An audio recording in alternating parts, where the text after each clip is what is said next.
South India shopping mall kilo sale అభిమానుల కోరికపై శ్రావణంలో కూడా ఆషాఢం ధరలకి.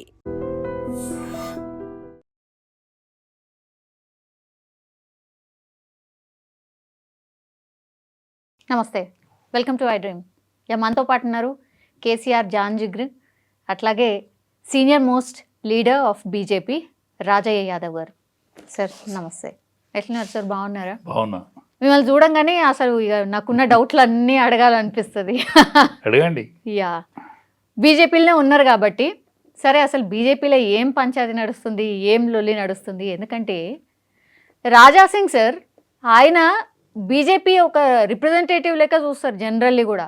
3 సార్లు ఎమ్మెల్యేగా గెలిచిండు. ఎవరు గెలవనప్పుడు కూడా, ఎవరు ఉద్దండులు, బండి సంజయ్ లాంటి వాళ్ళు, కిషన్ రెడ్డి లాంటి వాళ్ళు, అట్లాంటి వాళ్ళు గెలవన టైంలో కూడా రాజాసింగ్ గెలిచిండు. కానీ ఇప్పుడు ఆయన రిజైన్ చేసి వెళ్ళిపోవడం ఏంది? అసలు పార్టీలో ఏమవుతుంది సార్? రాజాసింగ్ రాజకీయ జీవితం తెలుగుదేశం పార్టీ.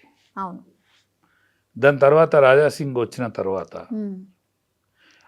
ఆయన హిందుత్వ ఐడియాలజీ, అవును, పచ్చి హిందుత్వ ఐడియాలజీ, ఓవైసీ గారి పార్టీ, ఎంఐఎం పార్టీ ఎట్లయితే మేము ముస్లిం హైకాన్ అని చెప్తాము, ఏందో రాజాసింగ్ కూడా నేను హిందూ హైకాన్, డ్రెస్ కోడ్ కావచ్చు, నినాదం కావచ్చు, హనుమాన్ దేవాలయమే కావచ్చు, మరి ఏదైనా కావచ్చు, హిందూ హైకాన్ అని చెప్పేటువంటి వ్యక్తి.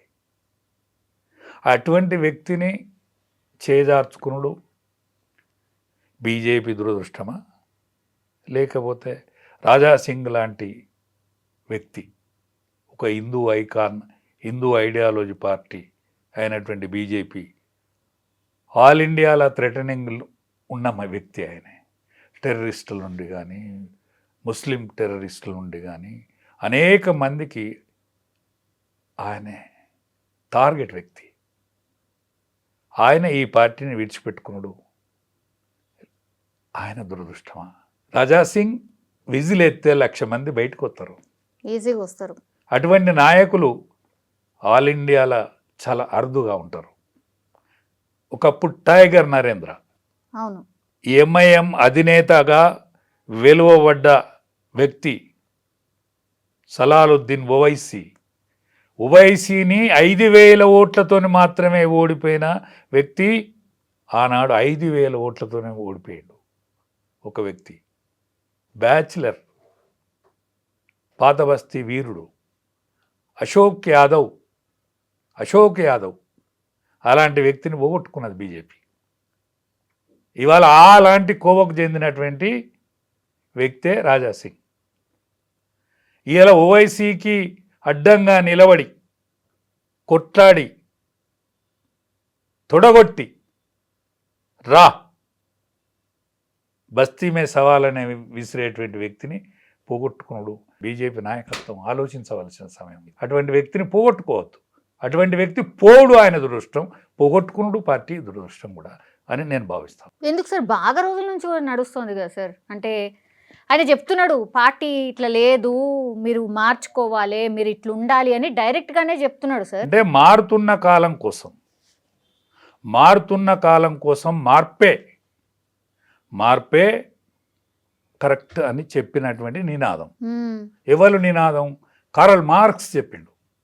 కారల్ మార్క్స్ కూడా ఎప్పటికప్పుడు పరిస్థితుల ప్రభావం తీరు మార్చుకున్నదే మార్కిజం అని చెప్పిండు. ఆ మార్కిజాన్ని అనుసరించి దీన్ దయాళ్ ఉపాధ్యాయ గారు మాకు రెండవ జనసంఘ్ రెండవ అధ్యక్షుడు, మా ప్రథమ అధ్యక్షుడు కాశ్మీర్లో చనిపోయిన తర్వాత కన్నీళ్లతో బాధ్యత తీసుకున్నటువంటి దీన్ దయాళ్ ఉపాధ్యాయ గారు, కారల్ మార్క్స్ ఏదైతే మారుతున్న ప్రపంచం కోసం, పేద జనాని కోసం తపించిన ఋషి. కానీ ఆయన చూపెట్టిన మార్గం కరెక్ట్ కాదు. మన మార్గం పేదోని కిందనే సంపద ఉంటుంది. ఎట్లా ఉంటుంది సంపద? తామరాకు కింద నీళ్ళు ఎట్లయితే ఉంటుందో పేదోని దగ్గర ఉండేదే సంపద. కానీ సంపద నాకున్నదని పేదోని తెలియదు, నా దగ్గరనే ఉన్నదని పేదోని తెలియదు. తామరాకు ఎట్లయితే నీళ్ళల్లో తామరాకుంటుందో నీళ్లను గ్రహించే శక్తి తామరాకుండది.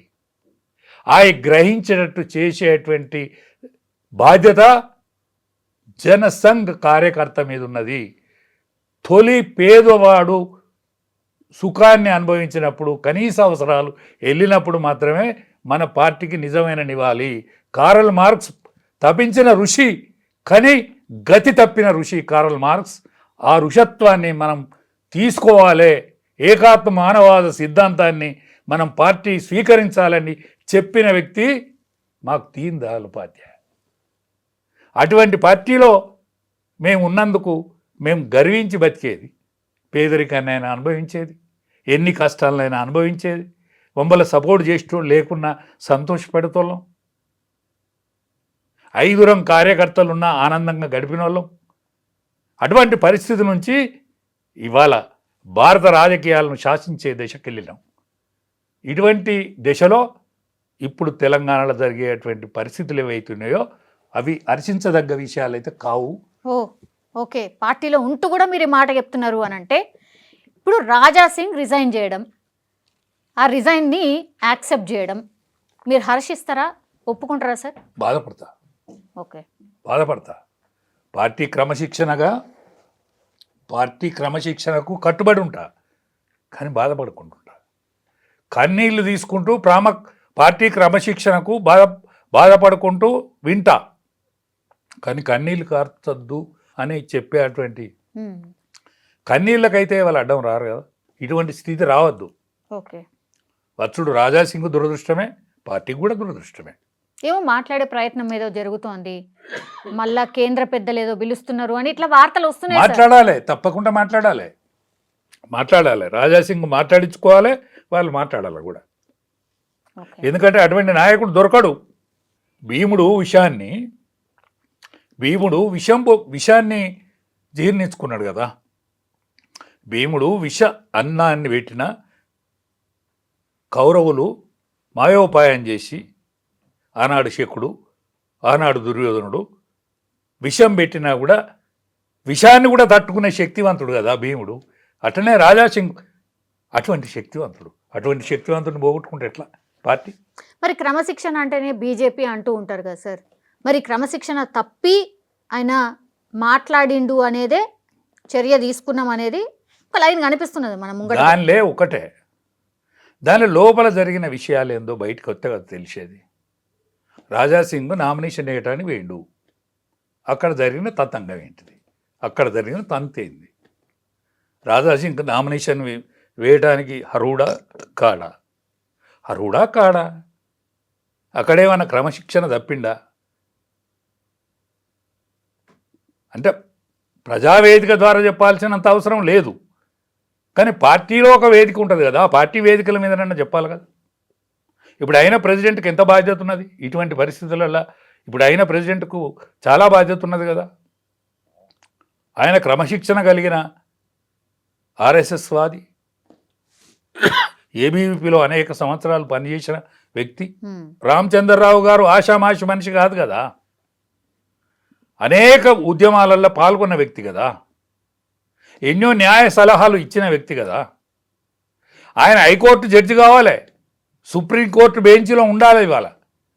అటువంటి దాన్ని త్యాగం చేసి పార్టీ కోసం పనంగా పెట్టిన వ్యక్తి కదా, ఒక సద్బ్రాహ్మణుడు కదా. ఆనాడు ద్రోణాచారి యొక్క పాత్ర, ఆనాడు కృపాచారి యొక్క పాత్ర, పరశురాముని యొక్క పాత్ర, ఇటువంటి పాత్రలను ఆయన ఇవాళ బయటికి తీసుకురావాలి. ఆయన లోపల ఉన్న శక్తిని బయటికి తీసుకురావాలి. ఇప్పుడు రామచంద్రరావు గారి మీద కాంట్రవర్సీ లేదు సార్. సౌమ్యుడు, గతంలో అంటే ఎప్పటి నుంచో పార్టీకి కట్టుబడి ఉన్న వ్యక్తి, అది ఎవరు మాట్లాడతలేరు సార్. కానీ ఇచ్చిన సందర్భం ఇప్పుడున్న పాలిటిక్స్కి అనుగుణంగా సూట్ అయ్యే వ్యక్తి కాదు.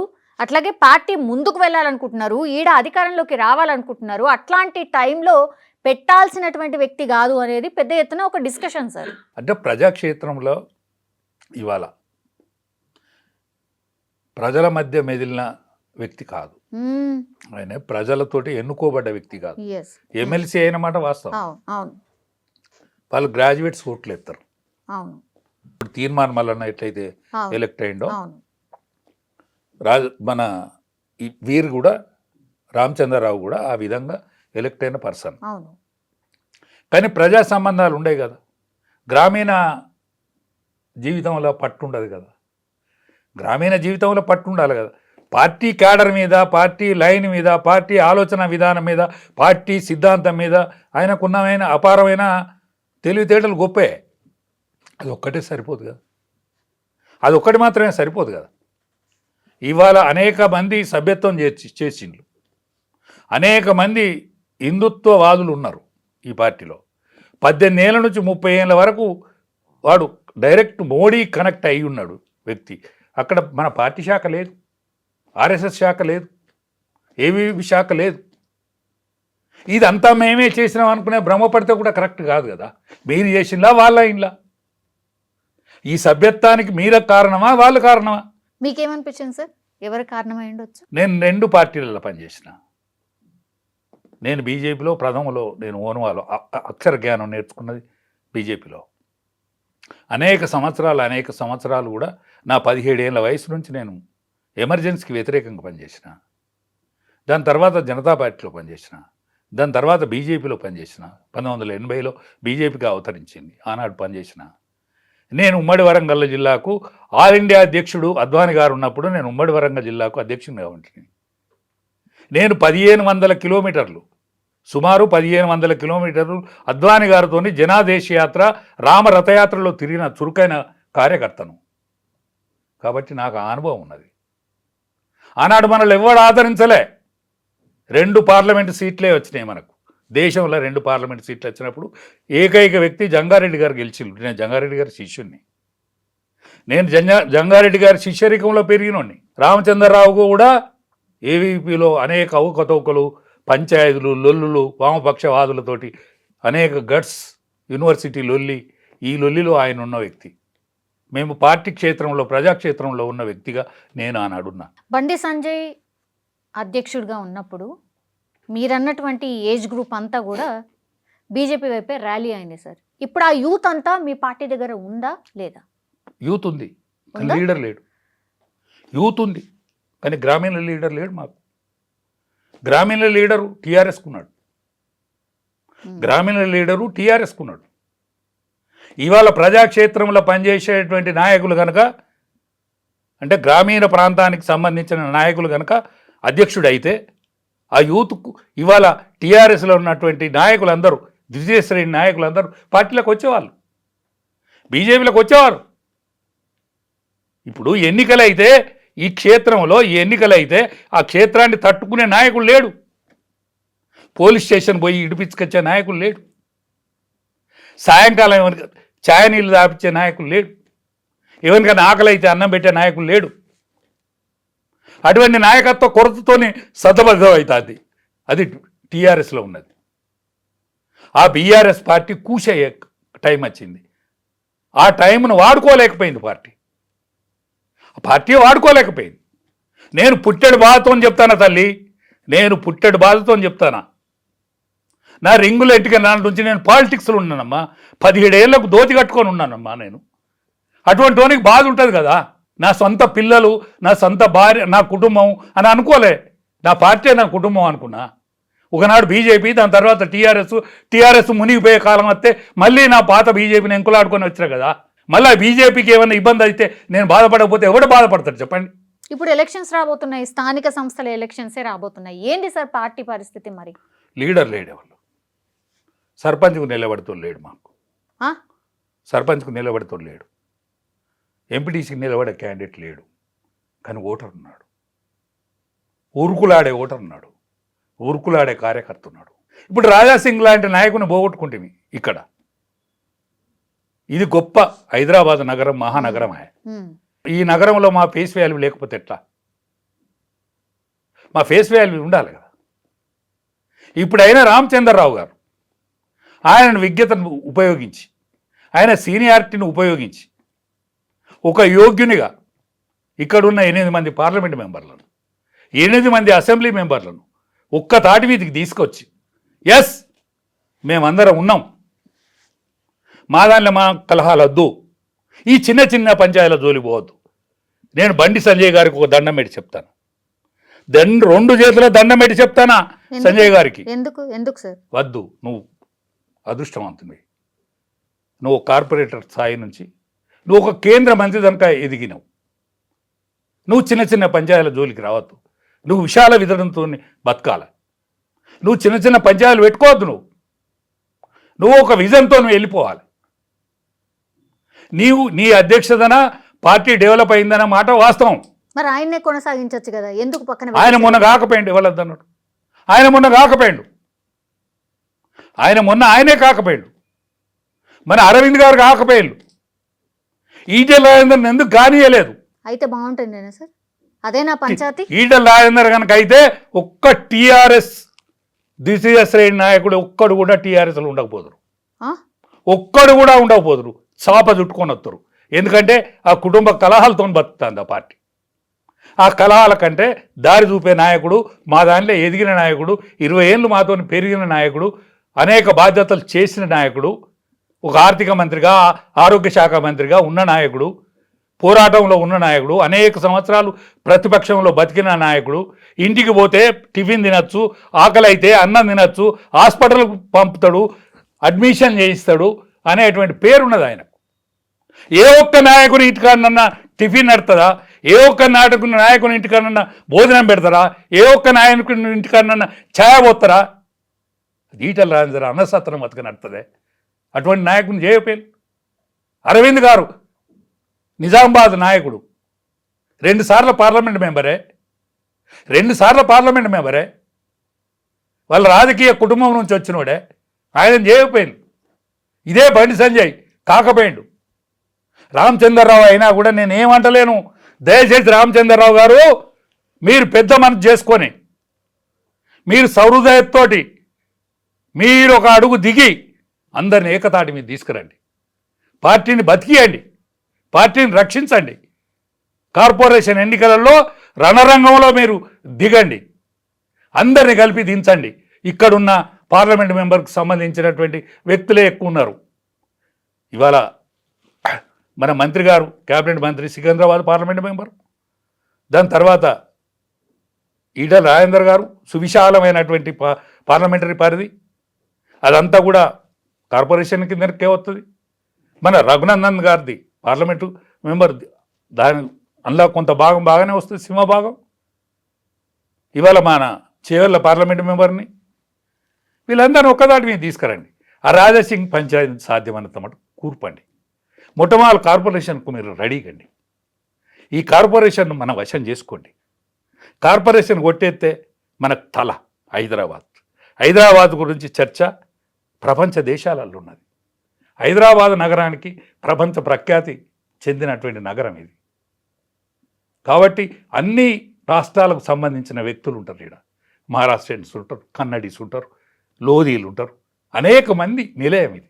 సింధీలు ఉంటారు, అనేక మంది ఉంటారు. కాబట్టి దీన్ని ఒక రేవుదేండి. అసలు ఒక్కోళ్ళకంటే ఒక్కోళ్ళకి పడతం లేదు మీ నాయకులకు అనేది పడాలి. వీళ్ళ అసెంబ్లీలో అందరూ ఓడిపోయిన వాళ్ళే కదా. వీళ్ళ అసెంబ్లీలో అందరూ ఓడిపోయిన మర్చిపోయింది సార్. పెద్ద పెద్ద మాటలు మాట్లాడతాను, వీళ్ళు పెద్ద పెద్ద మాటలు మాట్లాడతాను. అసెంబ్లీలో ఎవరు గెలిచిందండి? మా అరవింద్ గారు గెలిచిండ్రా, మా బండి సంజయ్ గారు గెలిచిండ్రా, మా ఈటెల రాజేందర్ గారు గెలిచిండ్రా. మా మెదక్ పార్లమెంట్ మెంబరు అసెంబ్లీకి గెలిచిండా? ఒక్క ఈటెల రాజేందర్ గారు, మా ఎవరు కిషన్ రెడ్డి గారు పార్లమెంటు అసెంబ్లీ ఎన్నికల నుంచి తప్పించుకున్నాడు. ఆయన తప్పించుకున్నాడా, తప్పిందా? అసెంబ్లీకి మిమ్మల్ని ఎవరు ఓడిచ్చిండ్లు, పార్లమెంటుకు మీరే గెలిచిందా? ఒక్కసారి విమర్శ చేసుకోవాలి. అసెంబ్లీకి గెలవని వాళ్ళు పార్లమెంట్కి గెలిచిండ్లు ఎందుకో ఒకసారి ఆత్మవిమర్శ చేసుకోవాలి. ఒక సీనియర్ మ్యాన్గా, మీ తోబుట్టువుగా, మీకంటే 1 సంవత్సరం పెద్దోనిగా నేను ఆర్థిస్తాను సుమా. మిమ్మల్ని అవహేళన చేస్తలేను సుమా. మిమ్మల్ని అందరినీ కలిసేటువంటి అవకాశం రాలేదు సుమా. నాకు అంత విస్తృతంగా నాకు అవకాశం ఇవ్వలేదు మీరు. ఎందుకంటే నన్ను రాష్ట్ర పార్టీ పిలవది, జిల్లా పార్టీ కూడా పిలవది. కాబట్టి ఇటువంటి వేదిక ద్వారా ఎన్నుకొని మీకు దండం పెట్టి చెప్తాను, మీరందరూ ఒక్క తాటి మీద రండి. 8 మంది అసెంబ్లీ మెంబర్లు, 8 మంది పార్లమెంట్ మెంబర్లు, గెలిచినటువంటి సోదరులు ఎవరు, ఎమ్మెల్సీలు, వీళ్ళందరినీ ఒక్క తాటి మీదకి రండి. రామచంద్రరావు గారు బ్రాహ్మణుని, సద్బ్రాహ్మణుని, నీకు దండం పెట్టి చెప్తారా, నువ్వు ఒక్క తాటి మీద తీసుకొచ్చి నామ నడిపి. ఎదురు దెబ్బలు ఎన్నో జరిగినాయి పార్టీకి. 2 పార్లమెంటు సీట్లే ఉండే ఒకనాడు, కానీ 80 పార్లమెంట్ సీట్లు సెకండ్ మెజార్టీతో ఉన్నాయని ఇప్పటి వరకు ఎవరికి తెలియదు. ఎవరు చెప్పరు, ఒక్క మాట కూడా చెప్పరు, ఒక్క మాట కూడా చెప్పరు మనోళ్ళు తెలిసి కూడా. ఆనాడు 80 పార్లమెంట్ సీట్లు సెకండ్ మెజారిటీలో ఓడిపోయారు. అందుకనే అటల్ బిహారీ వాజ్పేయి గారు ప్రధానమంత్రి అయ్యారు. ఒక అటల్ బిహారీ వాజ్పేయి, ఒక నరేంద్ర మోడీ, ఇటువంటి వ్యక్తులు సువిశాలమైన మనసుతో చూసినారు వాళ్ళు. సువా ఇట్లా అందరు కొట్టుకుంటున్నారు కాబట్టే నాకు తెలిసి రామచంద్రరావు గారు కాంట్రవర్సీ లేకుండా ఉంటారు కాబట్టి ఆయన సంతోషం సంతోషం సంతోషం. నిన్న అధిష్టాన వర్గం వీళ్ళందరినీ కూడా కలుపుకొని తీసుకొస్తావు కావచ్చు అని భావించి చేయొచ్చు. ఎవరైనా పార్టీ కంటే తక్కువే, పార్టీ ఎక్కువ. ఎవరైనా పార్టీ కంటే తక్కువనే. ఒదిగి బతికినోడే ఎదుగుతాడు, తలెత్తుకున్నోడు తల దించాల్సి వస్తుంది. అసలు పార్టీ ఏం కార్యక్రమాలు తీసుకుంటుంది సార్ ప్రజల్లో? అసలు ఎక్కడ ఉంది సార్ పార్టీ? గ్రామీణ ప్రాంతాల్లో మీరన్నట్టుగా అసలు లీడర్షిప్ లేదు కాబట్టి, మరి మీరు చెప్పకనే చెప్తున్నారు లీడర్షిప్ లేదు కాబట్టి ఏమైతుందో తెలియదు అనేది మీరే చెప్తున్నారు. ఒకటే, కాంగ్రెస్ పార్టీ 20 నెలలకే కాంగ్రెస్ పార్టీకి, ఎందుకంటే ప్రజాక్షేత్రంలో అది పాజిటివ్ ఓటుతో గెలవలే, నెగటివ్ ఓటుతో కాంగ్రెస్ పార్టీ గెలిచింది. అందులో కానీ కేసీఆర్ వద్దనుకుంటే కేసీఆర్ ఓడిపోయింది తప్ప కాంగ్రెస్ పార్టీ గెలవలే. 8 అసెంబ్లీ సీట్లు వచ్చినోడు 8 పార్లమెంటు సీట్లు గెలిచిండు. మళ్ళా అంటే 8 ఏళ్ళు 56 సీట్లల్లో మళ్ళీ ఇంకో 10 సీట్లల్లో ప్రాణం వచ్చింది. అంటే 60 అసెంబ్లీ సీట్లలో ప్రాణం వచ్చింది. మీరందరూ కలిసి ఉంటే రాజ్యం వస్తుంది. బీసీ ఉద్యమాన్ని కూడా ఒడిచిపట్టుకోండి. ఇప్పుడు వచ్చిన బీసీ ఉద్యమాన్ని కూడా మీరు ఒడిచిపట్టుకొని ముందడికి జరపండి. దీన్ని మీరందరూ కలిసి ఉంటే సాధ్యమే. కలహాలు పెట్టుకుంటే మీ ముఖాన ఎవరు చూడడు. కేసీఆర్ హెల్త్ మంచుకుంటే టీఆర్ఎస్ఏ బలపడుతుంది. నేను స్వయంగా చెప్తానా, కేసీఆర్ హెల్త్ సరిగ్గా లేదు, అంత కలహాలు ఎక్కువైనాయి, కుటుంబ కలహాలు అవి. అందుకనే మీరు కలిసి ఉంటే మీ దగ్గరికి రాజ్యం నడిచేస్తుంది. సంపూర్ణ తెలంగాణ రాలేదు, సంపూర్ణ తెలంగాణ కోసం ప్రయత్నం చేయండి. పేదోని బతుకు బాగుపడలేదు. ఏ పేదోడైతే 1000 సంవత్సరాల బానిసత్వం, 77 సంవత్సరాల స్వాతంత్రంలో తెలంగాణ ప్రాంతం ఎన్నడూ బీసీ, ఎస్సీ, ఎస్టీలకు అన్యాయం జరిగింది. కాబట్టి మన పార్టీతోనన్న న్యాయం జరిగేటట్టు చూడండి. రాబోయే రోజుల్లో రామచంద్రరావు గారు మీ నాయకత్వంలో ఒక బీసీ ముఖ్యమంత్రిని చెయ్యండి, చేసే యోచన చేయండి. ప్రజాక్షేత్రంలో భరోసా నింపండి.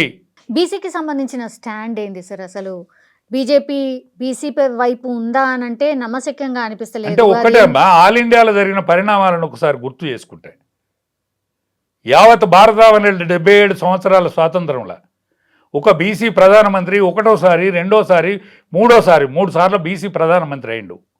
సువిశాలమైనటువంటి మధ్యప్రదేశ్కు ఒక బీసీ ముఖ్యమంత్రి అయిండు. జాట్స్ పరిపాలించినటువంటి రాష్ట్రానికి ఇవాళ ఒక బీసీ ముఖ్యమంత్రి అయిండు. ఒరిస్సాలో రాజులు పరిపాలించిన ప్రాంతానికి ఒక ఎస్టీ ముఖ్యమంత్రి అయిండు. అంటే బీసీ వేవును ఎవరు ఆపలేరు, బీసీ వేవును ఎవరు ఆపకుంటున్నది. ఏనాడో తమిళనాడులో బీసీ ఐడియాలజీ ఫామ్ అయి ఉన్నది. అది కర్ణాటకలో కూడా కాంగ్రెస్ అవలంబించక తప్పలేదు. ఇవాళ బీసీ ముఖ్యమంత్రినే చేయాల్సిన అవసరం కాంగ్రెస్ పార్టీ కూడా ఏర్పడ్డది. కాబట్టి ఇక్కడ కూడా బీసీ ఐడియాలజీ ప్రబలంగా వీస్తుంది. కాబట్టి దీన్ని మీరు ఫుల్ఫిల్ చేసేటువంటి అవకాశం ఒక బీజేపీకి మాత్రమే ఉన్నది. ఇంకోటి ఏంటంటే సార్, మొన్న మోహన్ భాగవత్ ఆర్ఎస్ఎస్ చీఫ్ ఆయన ఒక కామెంట్ చేశారు, 75 సంవత్సరాలు నిండిన వాళ్ళు రిటైర్ అయిపోవాలి. ఆయన ఒక పుస్తకావిష్కరణ సభకు వేయండు,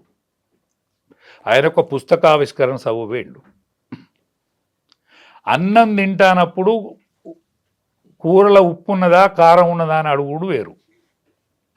అన్నం తింటానప్పుడు వండిన తల్లి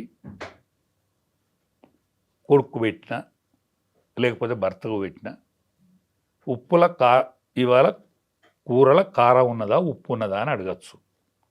అది సందర్భం, అన్నం తినే సందర్భంలో అడగాలి. ఆయన పుస్తకావిష్కరణ సభ పోయి మానవ జీవితం యొక్క సమావేశం చెప్పిండు. ఆయన మానవ జీవన విధానం చెప్పిండు. బాల్య యవ్వన కౌమార వృద్ధాప్య ఈ 4 దశలు చెప్పిండు. ఈ 4 దశలను దీనికి అన్వయించుకొని ఈ మోడీ గారు దిగిపోతే మంచిగుండు.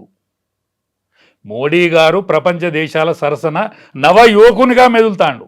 టాప్ 1 ఆయనతోని పోటీ పడలేకపోతాండు. అమెరికన్ ప్రెసిడెంట్ కావచ్చు, లేకపోతే రష్యా ప్రెసిడెంట్ కావచ్చు, లేకపోతే చైనా ప్రెసిడెంట్ కావచ్చు. ఆయనతో నడకల పోటీ పడతారా, మాటల పోటీ పడతారా, పాటల పోటీ పడతారా, దేంట్లో పోటీ పడలేకపోతాను. ఎందుకమ్మా ఈర్షే? ఇక్కడోళ్ళకే ఈర్ష ఎందుకు? ఆ ప్రధానమంత్రిని ఎందుకు ఓర్వలేకపోతాను? ఇవాళ ప్రపంచ దేశాల సరసకు ఇవాళ యూరోప్నే పక్కకు నెట్టిండే, లండనే పక్కకు నెట్టిండే, ఇవాళ 3వ ఆర్థిక దేశంగా పరడిల్లబోతుంది భారతావని. ఎందుకు అనుమానం వస్తుంది? అనుమానం వచ్చిన తర్వాత అందరూ కూర్చొని ఆలోచిస్తారు కదా. మాకు కావలసినంతమంది ప్రధానమంత్రులు ఉన్నారు కదా మా దగ్గర, ఎందుకు ఇప్పుడే ఎందుకు అనుమానం వస్తుంది? అంటే 75 ఇయర్స్ తర్వాత 75 ఇయర్స్ తర్వాత అనేది ఇవాళ 82 ఏళ్ళు ఉంటాడమ్మా మాకు. ఎవరు? అజిత్ దోవల్ గారు. ఆయన అక్కెర్రాడని తీసేస్తామా? ప్రపంచంలో టెర్రరిస్టులను ఎదుర్కొనేటువంటి పెద్ద మనిషి ఆయన. ఇవాళ ఆయన నాయకత్వంలో జరిగేటువంటి దాన్ని అన్యోకన్ను వద్దాయి. ఎందుకంటే ఎవరిని పడితే వాళ్ళని ఎదుర్కొంటాను, టెర్రరిస్టులను ఏర్పారెత్తాను, ప్రపంచ దేశాలలో మన దేశం అంటే భయపడతాను సుమా, అన్యోకన్ను వద్దాయి. అక్కెర్రాని పూరంగా తీసుకొచ్చి పెడతాం, ఏం దేలో నుండి పెడతాం అని అందామా? ఆయన ఉంచుతాం. అంత కోపం ఎందుకు? ఏమో ఆర్ఎస్ఎస్కి సంబంధించిన చీఫే ఇట్లా అనడం. ఆర్ఎస్ఎస్కు సంబంధించిన వ్యక్తి పుస్తకావిష్కరణ సభకు మాట్లాడిన మాటను తీసుకొచ్చి ఇక్కడ పెడితే ఎట్లా? దానికి తేడాలు ఉంటాయి కదా. సో ప్రధానమంత్రి ఈసారి ఆయనే ఉంటారు, ఆ నెక్స్ట్ టైం కూడా ప్రధానమంత్రి నరేంద్ర మోడీ. ప్రజలు అలిసిపోయేది, ప్రజలు వద్దనేది అనుకుంటాడు. ఏందమ్మా పార్టీకి ఏం సంబంధం? ప్రజలకు వద్దనే సేపు ఉంటాడు. ప్రజలకి వద్దు అని ఓడిస్తారే పెడితే. ఆయన ఓడిపోతాడని తెలిసినాక ఆయనే ఉండడు. ఆయనంత విజ్ఞుడే. ఎస్ నేనే వద్దు చేసే కాడి చేసిన, ఎస్ నెక్స్ట్ నా వారసుడు వీళ్ళని ప్రకటిస్తాడు. ఏమి కానీ ఎందుకు సార్ మరి తెలంగాణ వైపు ఎందుకు చూస్తలేరు? మరి ఏమైతుంది? తెలంగాణకి ఇంకా 3.5 సంవత్సరాల టైం ఉన్నదమ్మా. పార్టీ పరిస్థితి 3.5 సంవత్సరాల టైం ఉన్నది. ఈ స్థానిక సంస్థల ఎన్నికలు అయిదే కావా ఇంకా అది తేలలేదు. అంటే తెలంగాణ మీద దృష్టి పెట్టట్లేదు కాబట్టే కాంగ్రెస్లో కుమ్ములాటలు కామన్ సార్. ఇప్పుడు దానికంటే ఎక్కువ బీజేపీలో కనబడుతున్నది అనేది మీ మీద చర్చ. ఒక్కటే అమ్మా, రామచంద్రరావు గారిని ప్రెసిడెంట్గా చేసిండ్రు, ఎవరైనా విమర్శించిల్లా పార్టీ నాయకత్వం? ఎందుకు చేసిండ్రు? రామచంద్రరావు అనర్హుడు అని అన్నారా ఎవరైనా ఒక్కసారి? పోనీ హ్యాపీ ఉన్నారా సార్? మరి హ్యాపీ లేకపోవచ్చు కానీ అనిగైతున్నారా? హ్యాపీ ఉన్నారా లేరా అనేది తెలియదు కానీ వ్యతిరేకించే మనిషి అయితే కనిపించలేడు కదా. అందుకనే పార్టీ ఏదైనా నిర్ణయం తీసుకుంటే అందరు కట్టుబడి ఉంటారు, కట్టుబడి పనిచేస్తారు. కాబట్టి పార్టీలో ఉండేటువంటి లొసుకులు ఏమైనా ఉంటే చదువుకొని ముందుకు పోవాలని నా విజ్ఞప్తి. Yes sir, thank you sir. నిజంగా ప్రస్తుతం ఉన్నటువంటి సమాజం దేనికి ప్రయారిటీ ఇస్తుంది? ఆర్థిక సంబంధాల చుట్టూ మాత్రమే తిరుగుతోంది. మళ్ళీ ఎన్నికలంగానే చాలా విరక్తి కలుగుతున్నాం. మంచి అనిపిస్తుంది కదా, లేడీస్ కూడా ఛాలెంజింగ్ జాబ్స్ చేసినప్పుడు చాలా బాగుంటది. ఫుడ్ డెలివరీ ఇవ్వటానికి వెళ్ళినటువంటి డెలివరీ బాయ్ అనిల్ పై కళ్ళ ముందు